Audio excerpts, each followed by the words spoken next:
どうも、モブです。今回は、シュフアの性能評価についての動画になるよ。それじゃ、早速見ていこう。まずは、シュフアの特徴から見ていこう。シュフアは、コア攻撃に特化したハンターで、通常スキルを使用し、コア攻撃を強化するよ。また、専用武器の効果で、必殺技も強化されるため、必殺技でもダメージを出せるよ。次は、コア攻撃を強化する通常スキルのバフを見ていこう。まず、スキル1では3秒間隔でコア攻撃ダメージ増加とシールド効果が発動するよ。また、このバフは最大で15秒間維持されるため、スキルクールタイムが20秒と長いのが特徴だね。次に、通常スキル2のバフ効果は、コア攻撃を強化コア攻撃に変化させ、数秒間、コアゲージの消費をなくしてくれるよ。また、コア攻撃を使用すると、通常スキルのクールタイム短縮の効果も発動するよ。また、スキル2は、スキル1に比べて、バフ効果時間が短いため、2回使用できるけど、1回ずつ分けて使うようにしよう。そして、シュフアは、コア攻撃時に展開されるシールドを生かして、なるべく回避行動をせずに、殴り続けるのが基本的な立ち回りだよ。しかし、攻撃力3小であるため、防御力が低く、高難易度のステージでは、HP が厳しい状態に陥りやすいよ。次は、基本的なスキル使用順についてだよ。シュフアは、通常スキルを先に使用し、その後に、コア攻撃を連続で使用するよ。また、コア攻撃で、必殺技が強化されるため、必殺技が打てるターンは、スキル回しの最後の方に打つようにしよう。次は、特性について見ていこ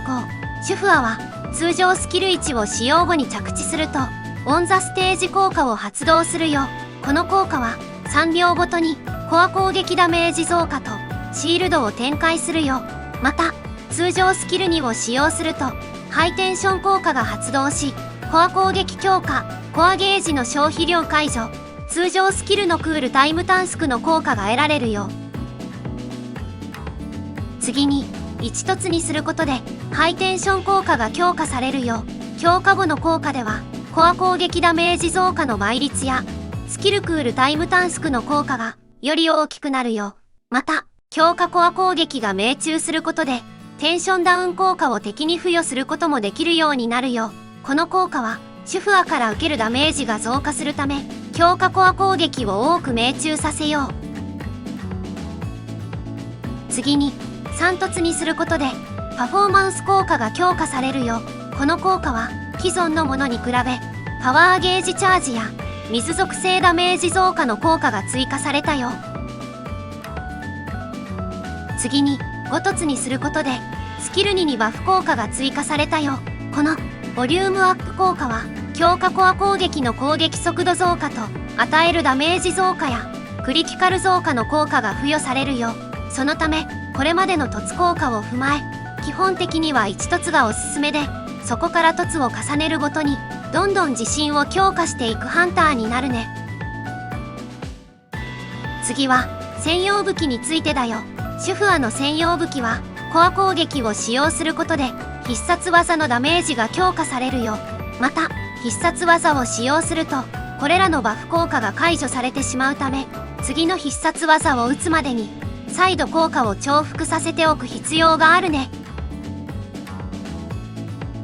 次は、おすすめのアーティファクトとコアについてだよ。シュフアは、攻撃力3小のハンターであるため、攻撃力パーセントと、追加攻撃力を中心に厳選しよう。また、おすすめのアーティファクトは、コア攻撃特化で、スキルダメージ増加の効果が見られるため、混沌の烙印と相性が悪く、基本的には、エンジュ、ベテランセットが良いかな。しかし、戦闘時間が短いコンテンツでは、ベテランセットの効力が低下するため、黒曜石セットの方がおすすめになるよ。次は、総合的な評価についてだよ。シュフアは、水属性のアタッカーであるため、中年キャラの高坂雫と席を争うことになるよ。しかし、ダメージ量に加え、耐久性の面でも負けているため、ダメージはかなり出せるハンターで強く見えるけど、無理して追う必要はないかな。また、メイリンの専用武器との相性は良いけど、古沢かりんの散突効果の防御力と HP バフとはそこまで相性が良くないね。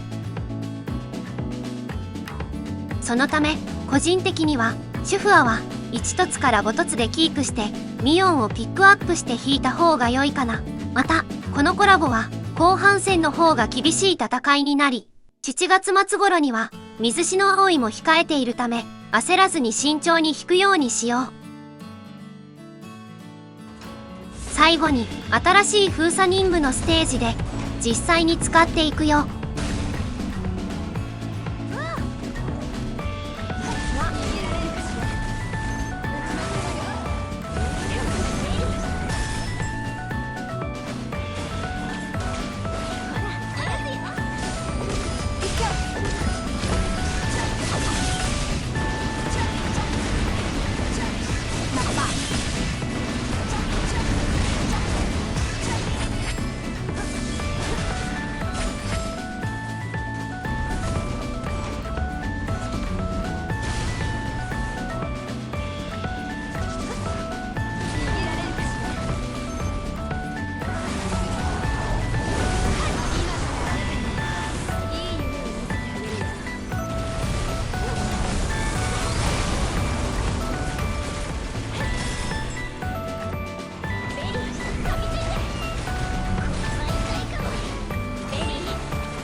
완전 잘했어.